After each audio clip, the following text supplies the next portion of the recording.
మీ business ఏదైనా మీ ఊర్లో promotion చేయాలంటే అది సుమన్ టీవీతోనే సాధ్యం. ఇప్పుడే సంప్రదించండి. అందరికీ నమస్కారం. ఈరోజు కందుకూరు లారీ ఓనర్స్ అసోసియేషన్ సోదరులు ఈ రాష్ట్రంలో గత నెలలో జరిగిన మీరందరూ కూడా చూశారు. ఈ వరద విజయవాడ ప్రాంతాన్ని మొత్తం అల్లకల్లోలం చేసిన పరిస్థితి. మన రాష్ట్ర ముఖ్యమంత్రి వర్యులు కూడా కంప్లీట్గా జనజీవన శ్రవంతిలోకి వచ్చే వరకు మొత్తం విజయవాడ కలెక్టరేట్లోనే హౌస్ కూడా పోకుండా అక్కడే ఉండి మొత్తం ప్రజలందరూ కూడా ఆ వరద కష్టాల్లో నుంచి బయటకు వచ్చేదాకా ఏ విధంగా కష్టపడడం మనందరం కూడా చూసాం. ఈ రాష్ట్రంలో అనేక మంది ద్రాతృత్వంతో చాలామంది కూడా ఆ ప్రాంతంలో నష్టపోయిన సోదరులందరికీ సీఎంకి రిలీఫ్ ఫండ్ కింద అనేక మంది సహాయ సహకారాలు అందించారు. దానిలో భాగంగా ఈరోజు కందుకూరు లారీ ఓనర్స్ అసోసియేషన్ సోదరులు కూడా ముందుకు వచ్చి ఈరోజు 1,01,116 రూపాయలు ఇచ్చినందుకు ముందుగా ఓనర్స్ అసోసియేషన్కి అలాగే ఓనర్స్ సోదరులందరికీ పేరు పేరున ఉదయపూర్వక నమస్కారాలు తెలియజేసుకుంటూ, ఒకప్పుడు కందుకూరులో తెలుగుదేశం పార్టీ అంటే లారీ స్టాండ్ ఎంత బలంగా ఉండేదో నేను చూసేవాళ్ళు.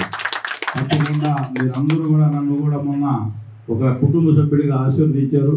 తప్పకుండా నా వంతు సహాయ సహకారం మీకు ఎప్పుడు అందుబాటులో ఉండి నా నుంచి ఏదైనా సహాయం కావాలంటే మీరు ఎప్పుడైనా కూడా ఆఫీస్కి వచ్చి పనిచేయించుకోవచ్చు అని చెప్పి ఈ సందర్భంగా మీ అందరికీ తెలియజేసుకుంటూ, ఈరోజు మనందరం కూడా ఈ రాష్ట్రం ఏ విధంగా గత 5 సంవత్సరాలు వెనకబడిపోయిందో, ఈ రాష్ట్ర ముఖ్యమంత్రి 7 వయసులో ఏ విధంగా కష్టపడతా ఉన్నాడో మనందరం చూస్తూ ఉన్నాం. మీరు కూడా లారీ ఓనర్స్ గ్రామాల్లో పోయినప్పుడు ఆ గుంటల రోడ్లు అటు గోదావరి జిల్లాలో పోతే ఇంకా దారుణమైన పరిస్థితిని అందరూ కూడా చూశారు. వాటన్నిటి నుంచి కాపాడుకునేదానికి మీరందరూ ఈ రాష్ట్ర ప్రజలందరూ కూడా చంద్రబాబు నాయుడు గారి నాయకత్వాన్ని కోరుకున్నారు.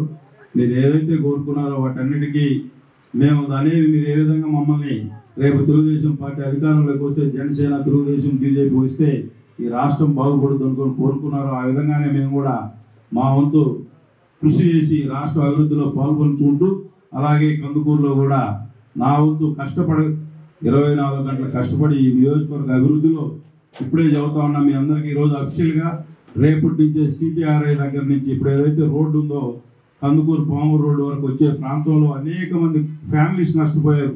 యాక్సిడెంట్లు జరిగి పిల్లలను కోల్పోయిన వాళ్ళు, భార్యలను కోల్పోయిన వాళ్ళు, భర్తలను కోల్పోయిన వాళ్ళు అనేక మంది ఉన్నారు. వాటన్నిటికి కూడా మన ఎన్హెచ్ వాళ్ళు కూడా సీరియస్గా చెప్పి నేను వచ్చిన తర్వాత ఒక ప్రాణ నష్టం కూడా జరగకూడదని చెప్పి రేపు మండే నుంచి ఆ చెట్లు కూడా క్లీనింగ్ చేయించేసి మొత్తం చెట్లు కొట్టించేసేసి టౌన్లోకి వచ్చేదానికి కూడా పెద్ద రోడ్డు వేయాలని చెప్పి సీరియస్గా చెప్పాం.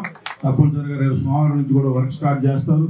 ఏదైనా ఉంటే మీకు ఏదైనా సమస్యలు ఉన్నా కందుకూరు నియోజకవర్గంలో నాకు చేతైన సహాయ సహకారాలు ఎప్పుడూ అందుబాటులో ఉండి అందరికి సహాయ సహకారాలు అందిస్తారని చెప్పి ఈరోజు ఈ కష్టకాలంలో దాతృత్వంగా మీరు ముందుకు వచ్చి సహాయాన్ని అందించేందుకు మరొకసారి మీ అందరికీ పేరు పేరున ఉదయపూర్వక నమస్కారాలు తెలియజేసుకుంటూ సెలవు తీసుకుంటాను.